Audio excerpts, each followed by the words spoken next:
वो कपिल मिश्रा ने कितनी अश्लील बातें कहीं। दूसरा एक आकर जामिया में जब छात्र अपने आवाज़ बुलंद कर रहे थे तो वहाँ पर सवाल करने वाले थे, आज उनको साजिशन जेल में बंद कर रखा गया है। हुकूमत से आंखों में आंख मिलाकर सवाल करने की बात करते हैं।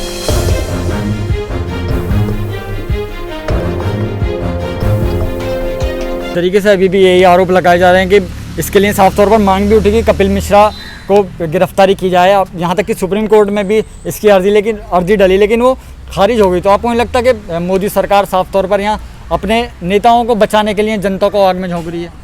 देखिए, जब दिल्ली दंगा से पहले, दिल्ली दंगा से हमको अपनी निगाहें नहीं देखने की ज़रूरत, इससे पहले देखने की ज़रूरत है। जब दिल्ली दंगा से पहले भाजपा नेता वो कपिल मिश्रा ने कितनी अश्लील बातें कहीं, कितने उकसाऊ भाषण दिए, उसको ये सरकार ने और इस सरकार के गुलाम प्रतिष्ठानों ने, इंस्टीट्यूशंस ने ध्यान नहीं दिया। कपिल मिश्रा खुलेआम कहें कि गोली मारो सालों को। एक दूसरा कपिल जो है वो शाहीन बाग में जब महिलाएं अपनी आवाज़ रख रही थीं तो उन पे जाकर गोली चलाता है।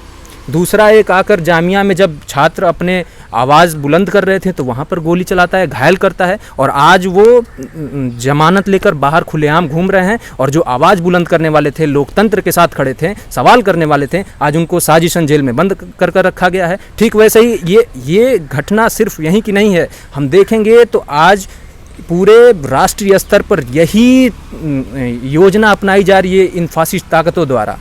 लालू यादव को कैसे जेल हो जाता है और जगन्नाथ मिश्रा को कैसे बेल हो जाता है, ठीक वैसे ही आज ये कपिल मिश्रा किस्म के लोग और जो भी ये अराजक तत्व हैं, इनको खुलेआम ये घूम रहे हैं। और जो लोकतंत्र के साथ खड़े होते हैं, जो लोकतंत्र की बात करते हैं, हुकूमत से आंखों में आंख मिलाकर सवाल करने की बात करते हैं, उन्हें सलाखों के पीछे ये डालने की कोशिश करें जो फासिस्ट ताकत और फासिस्ट सरकार की एक निशानी होती है और ये नहीं टिकेगी।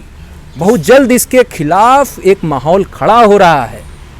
सर, जाते जाते आखिरी और महत्वपूर्ण सवाल, अपूर्वानंद को लेकर मोदी सरकार से आप हमारे चैनल के माध्यम से क्या अपील करना चाहते हैं? अपूर्वानंद जी एक ऐसे बुद्धिजीवी विभूति हैं जिनकी समाज में ज़रूरत है। समाज में एक सकारात्मक पथ प्रदर्शन करते आए हैं, समाज में इनलाइटनमेंट का उन्होंने काम किया है और ऐसे एक नहीं लाखों अपूर्वानंद की इस देश में ज़रूरत है। अगर किसी भी साजिश के तहत अपूर्वानंद जी को जेल के सलाखों के पीछे रखा जाता है या उन्हें परेशान किया जाता है तो सिर्फ ये अपूर्वानंद जी के साथ बदतमीजी नहीं है, ये पूरे देश के साथ बदतमीजी है। और इस सरकार से यह गुजारिश है कि अपूर्वानंद जी के मामले में और पूरे इस दिल्ली दंगे के प्रकरण में, जैसा कि अपूर्वानंद जी ने अपने ट्वीट में भी कहा कि इस पूरे तफ्तीश में ठीक है तफ्तीश करिए, लेकिन इस तफ्तीश का अंत जो होना चाहिए, बेकसूर लोगों के खिलाफ जो हिंसा हुआ उसको पकड़ने में होना चाहिए, न कि किसी राजनीतिक षड्यंत्र के तहत किसी को प्रताड़ना किया जाए।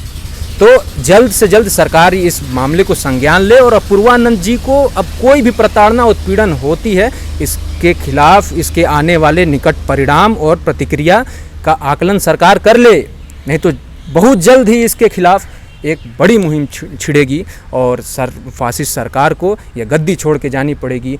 क्योंकि यह सवाल जमहूरियत का है, यह सवाल देश के लोकतांत्रिक संरचना की है, यह सवाल देश के संवैधानिक संरचना की है। इस पर हमें पूरे सरकार को संज्ञान ले जल्द से जल्द, वही अच्छा रहे। बिल्कुल सर, लेकिन सर एज आ मतलब छात्र नेता इन सबसे अगर हट के देखा जाए तो जामिया को आतंकवादियों का अड्डा कहा जाता था, लेकिन जामिया टॉप रैंकिंग में 1 पे आई है। अब वही लोग बिल्कुल इस पर चुप्पी साधे बैठे हुए, इसे कैसे देखते हैं?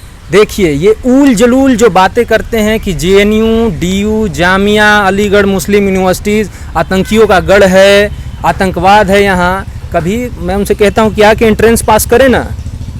एंट्रेंस के बेसिस पे कोई जाता है और तमाम जितने भी परिणाम आते हैं वह ये यूनिवर्सिटीज़ देते हैं। ये यूनिवर्सिटीज़ उन कामगार तबके के लोग जो गांव के मेढ़ों में, खेत खलिहानों में काम करते होते हैं, कामगार होते हैं, जो बहुत मुश्किल से यहाँ तक पहुँचे होते हैं, वो JNU, DU और जामिया में पहुँचते हैं। इसमें कोई दो राय नहीं है। और जब वो आवाज़ उठाते हैं तो ये सरकार की मानसिकता सामने आने लगती है कि वो नहीं चाहती है कि ये खेत खलिहान और गरीब किसान के बच्चे सवाल करें, लोकतंत्र के लिए बात करें। ये सरकार को पसंद नहीं है, इसलिए ये तमाम के षड्यंत्र, तमाम के भ्रामक प्रचार, प्रोपेगेंडा ये लोग छेड़ते रहते हैं। जी सर, बहुत बहुत शुक्रिया तमाम जानकारी के लिए। तो ये थे हमारे साथ आकाश यादव, जिन्होंने साफ तौर पर कहना है कि सरकार अपने नेताओं को बचाने के लिए नए नए तरह के पैंतरे अपना रही है। तो फिलहाल इस खबर में इतना ही, बाकी तमाम बड़ी खबरों के लिए आप देखते रहिए नेशनल इंडिया न्यूज़। चैनल को सब्सक्राइब नहीं किया है तो प्लीज़ सब्सक्राइब कीजिए और ताज़ा अपडेट पाने के लिए बेल आइकन को दबाना ना भूलें।